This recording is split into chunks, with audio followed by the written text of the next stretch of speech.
Ham-like hands hung from his shirt sleeves. A short, thick neck rose from the collar. A stubby white beard almost hid Gramps' lips, and he had an aquiline nose, piercing eyes, and a leonine mane of white hair. Gramps' voice sounded like a lion's roar as he said, "You the boy from the orphanage?" "Yes, sir," Bud said, still trying to conduct himself as a man should. "Got a name?" Gramps asked caustically. "Yes, sir," the boy said. "Bud Sloan." "Bud, eh? I've heard worse names. Come meet Gram." Without another word or a backward look, and with astonishing agility for his bulk, Gramps turned on his heel and led the way to the kitchen door at the back of the house. There was also a front door, but that was for company use. Bud felt better when he saw 4 cattle in a pasture near the barn. 2 horses raised inquiring heads over the bars of the paddock, pigs grunted in their sty, and chickens, ducks, and turkeys roamed at will around the farmyard. Then a big and furry farm collie came trotting slowly toward the house. Bud almost smiled. He had always understood animals.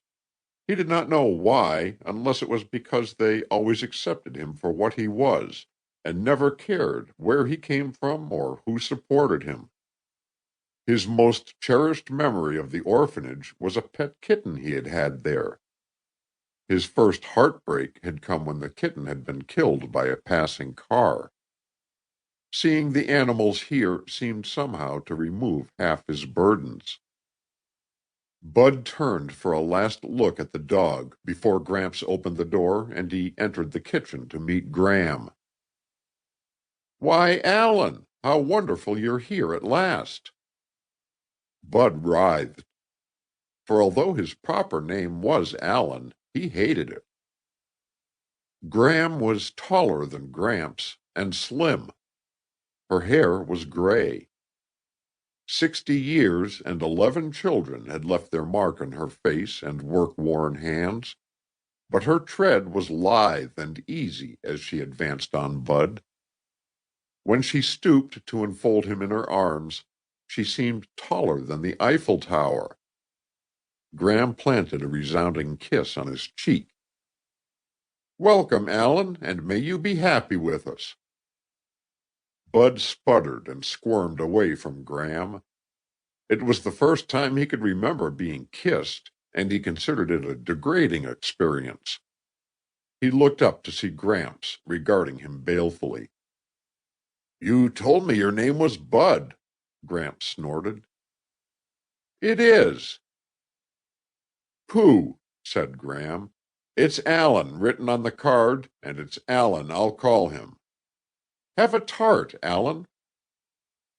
She gave him a crisp baked tart filled with jelly. Bud meant to refuse it, for he neither asked for nor wanted favors. But a boy's hunger asserted itself, and he accepted it, mumbled his thanks, and began to eat it, looking around the kitchen as he did. He noticed only that it was much smaller than the kitchen at the orphanage, and that the huge, old-fashioned wood-burning range, the wooden cupboards, the pantry off the kitchen, and the worn furniture and scuffed linoleum looked shabby in comparison with the antiseptic, modern appointments of the orphanage kitchen. Bud finished the tart and, stealing a glance into the adjoining living room, saw a mounted buck's head peering glassily back at him. Hastily he wiped his hands on his trousers and looked away. "Do you think you'll like it here?" Gram asked. "Yes, ma'am," Bud said dutifully. "Will you have another tart?" "No, ma'am." "Yes, ma'am. No, ma'am," Gramps mimicked. "That all they taught you to say at that there orphanage?" "No, sir." "Well, if you've had all you want to eat, Bud," Gramps said, looking meaningfully at Gram as he